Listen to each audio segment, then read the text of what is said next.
इस दुनिया में जो भी कुछ हो रहा है उस सब का एक कारण होता है, और कारण जो है आपको विज्ञान बताने का कोशिश करता है।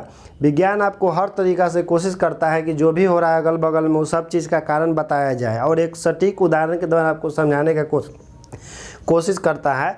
तो चलिए आज हम वैसे ही एक प्रश्न लेकर के आए हैं जिसमें आपको हम कुछ कारण बताने वाले हैं, क्योंकि हम तो साइंस पढ़ा रहे हैं, तो साइंस तो भाई कारण बताता है, तो मेरा भी फर्ज है कारण बताना। अब देखिए, जैसे हम लोग जानते हैं कि किसी चालक तार में, जैसे मान लीजिए कि चालक तार है और चालक तार में आवेशों के गति के कारण, आवेशों के गति के कारण कहने का मतलब कि इलेक्ट्रॉन की गति के कारण या प्रोटॉन की गति के कारण इसमें विद्युत धारा की उत्पत्ति होती है। क्वेश्चन समझिएगा ध्यान से, बहुत इंटरेस्टिंग क्वेश्चन है, दैनिक जीवन से जुड़ा हुआ क्वेश्चन है जो हम लोग के डेली लाइफ में यूज आता है। तो किससे भाई? तो बिजली बिल से संबंधित है। तो देखिए कैसे, जैसे हम लोग जानते हैं कि चालक तार है और किसी चालक तार में आवेशों के गति के कारण विद्युत धारा की उत्पत्ति होती है। किसी चालक तार में आवेशों के गति के कारण विद्युत धारा की उत्पत्ति होती है। और हम लोग जानते हैं आवेश संरक्षण के सिद्धांत के अनुसार कि आवेश को ना तो उत्पन्न किया जा सकता है और ना ही आवेश को नष्ट किया जा सकता है। ध्यान सुनिएगा, आवेश को ना तो हम लोग उत्पन्न कर सकते हैं और ना ही आवेश को नष्ट कर सकते हैं।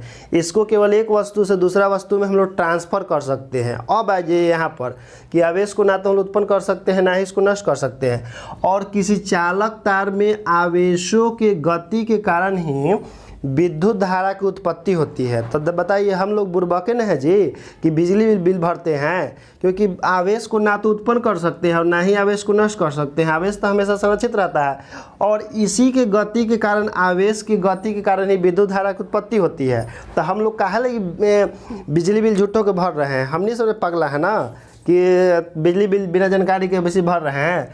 तो देखिए, इसका कारण क्या है कि आवेशों की गति के कारण विद्युत धारा की उत्पत्ति होती है। हम लोग तो जान गए हैं कि आवेश को ना तो उत्पन्न किया जा सकता है, आवेश को ना ही नष्ट किया जा सकता है। तो फिर बिजली बिल काहे लगी भरे भाई?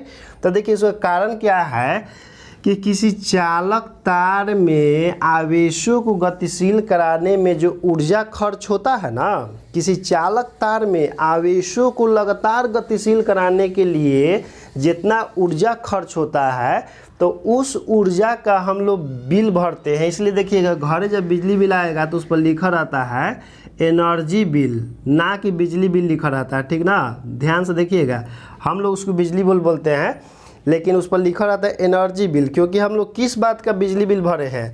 तो हम लोग भरे हैं किसी चालक तार में आवेशों को लगातार गतिशील कराए रखने के लिए जो ऊर्जा खर्च हुआ है, तो उस ऊर्जा का हम लोग पैसा भर रहे हैं, ठीक ना? इसीलिए उसको एनर्जी बिल कहा जाता है।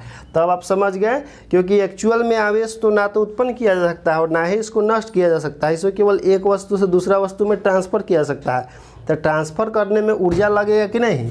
तो वही जो ऊर्जा लगता है उसी का हम लोग पैसा भरते हैं। अब नहीं समझे तो देखिए, एगो दम उदाहरण देते हैं खेत में ले जाके आपको।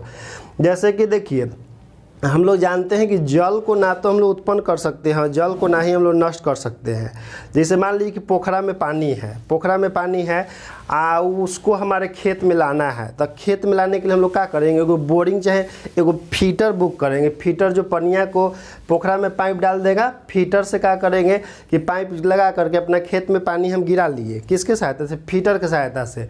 तो पनिया को जो खेतवा में से, जो पोखरवा में से पनिया हमारे खेतवा में आया है, तो यदि हम फीटर वाला से कहेंगे कि भैया पनिया तो ना तो आप उत्पन्न किए हैं ना ही इसको नष्ट कर सकते हैं, तो फिर हम काहे लगी बिजली बिल भरे, काहे लगी अथी दे आपको खेत पटावे के पैसा? तो बड़ी मार मारेगा हमनी सबके। काहे भाई? काहे से कि पनिया के पोखरवा में से जो खेतवा में लावे में जो पाइपवा से बिजली ओकर जो तेलवा जा रहा है ना, आए बिजलिया बिलवा लगा है, तो वही लगी हम लोग के बड़ा मार मारेगा, ठीक ना? ऐसा बेहुदा क्वेश्चन लगी। तो इसीलिए वो आपसे पानी के पैसा नहीं मांग रहा है ना हम उसको पानी के पैसा दे रहे हैं, क्योंकि पानी को तो ना हम नष्ट कर सकते हैं ना ही उत्पन्न कर सकते हैं। खाली वो पोखरा में से खेत में पानी पहुंचावे में जो फीटर द्वारा जितना डीजल होकर जा रहा है ना, तो वो बात के वो हम लोग से पैसा ले रहा है, ठीक ना? तो उसी प्रकार से यहाँ पर है कि आवेश को गतिशील कराने के लिए जितना ऊर्जा खर्च हुआ है ना, तो उसी ऊर्जा का हम लोग से सरकार पैसा लेता है, ठीक ना? तो इसीलिए इसको जान लिए तो समझ गए होंगे कि काहे लगे हम लोग बिजली बिल भरते हैं, ठीक? तो अब समझ गए हैं, तो अब इससे ज़्यादा नहीं बोलेंगे। जय हिंद दोस्तों।